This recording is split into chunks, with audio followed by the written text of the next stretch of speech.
Hey everyone, Mr. Tasty the Third here. I wanted to walk you through this build that I made for Nioh 2, specifically a spear build that I've named East Meets West Thunder Spear. And there's really three main components of this build. All of it is centered around the Yasukani Magatama, which is an item that allows you to reduce the need for one less piece for each of the sets that you're building.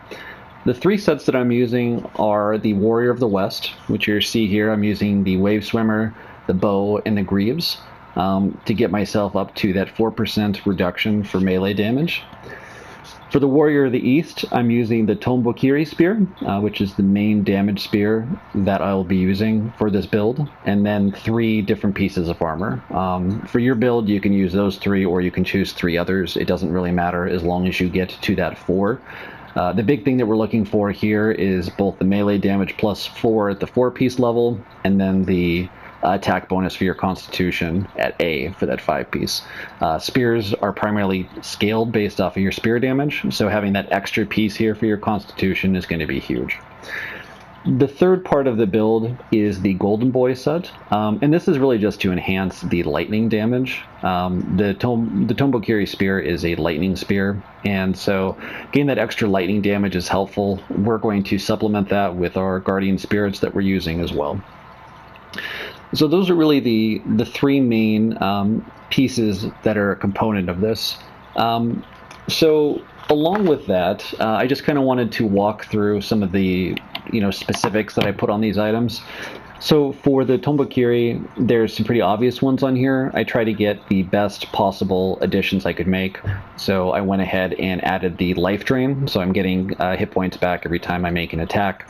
I have obviously the attack bonus for Constitution again, which lines up with the bonus on the West build. And then I also have something for my mid-attack break and my melee attack key consumption. The way that I'm going to show you how I use this build is very basic. That's kind of what I like about it, is you don't have to be a super skilled player necessarily or super adept at moving between skills. You can really just stick with the same strategy over and over again. And I stick with the mid build, which you'll see. For a lot of these other ones, I haven't really necessarily fully optimized them. This isn't really meant to be, here's how you can max out your damage. It's really just to give an outline for what the basic, most important parts are that you can then take and do some additional things with. But I did put quite a bit on my chest piece here. So the big ones are the faster winded recovery, which is really important. Just going to make sure that when you run out of ki, you get back up faster. The damage over time is good for your electricity when you electrocute an opponent. The elemental damage taken is nice. It's not essential, but you have to reroll for that. I would say that's less important than the other pieces that you have on here. One of the other components that I did some customization with was really around this Yasukani.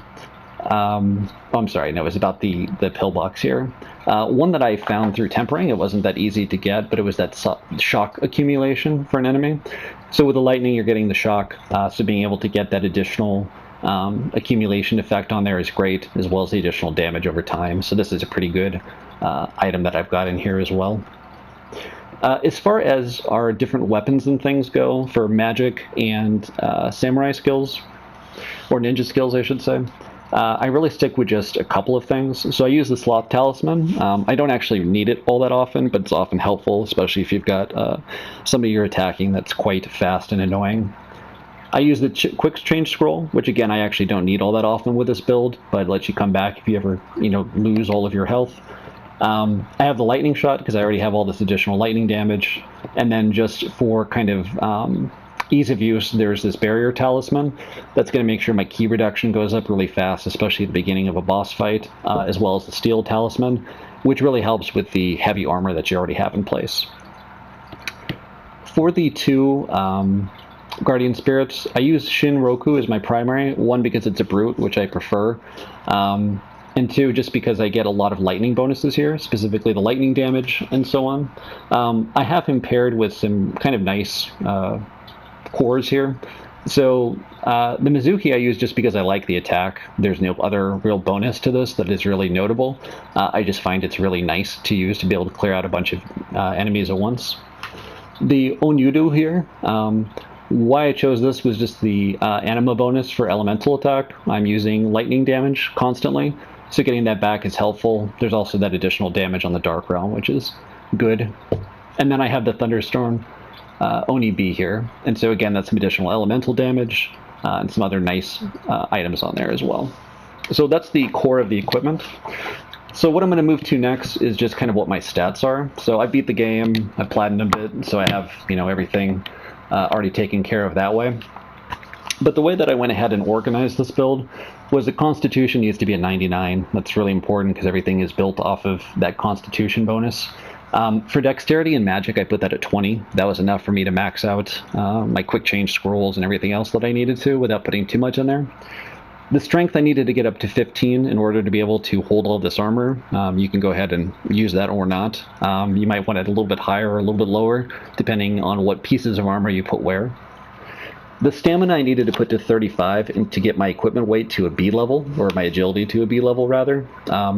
So again, you might be able to mix and match that a little bit to be able to get it slightly less, but 35 wasn't too bad, so I was okay with that.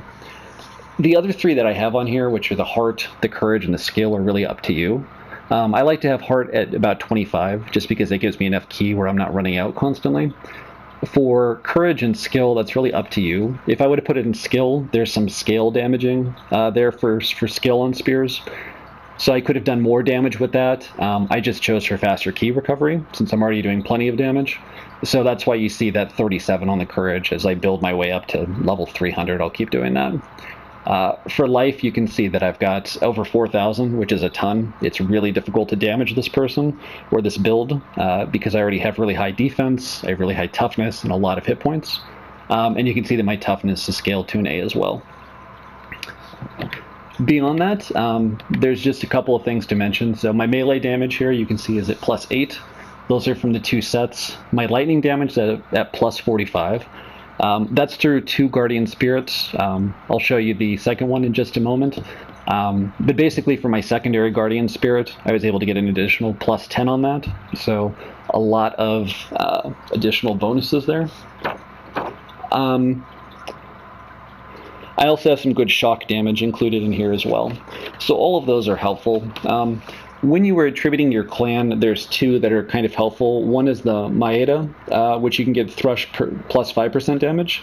And there's also Tachibana. If you really wanted to get even more lightning damage, you can add another 10% that way. I like the thrust damage. I haven't done a ton of testing, but I find that almost all of my damage comes from my weapon rather than the elemental. So I tend to stick with it that way. Okay.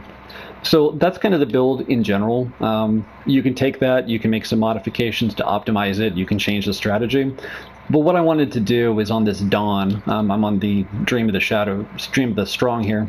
I wanted to show the Refinement of the Underworld mission, because this is a mission where you're fighting the 2 big horse demons. They hit for a lot, usually.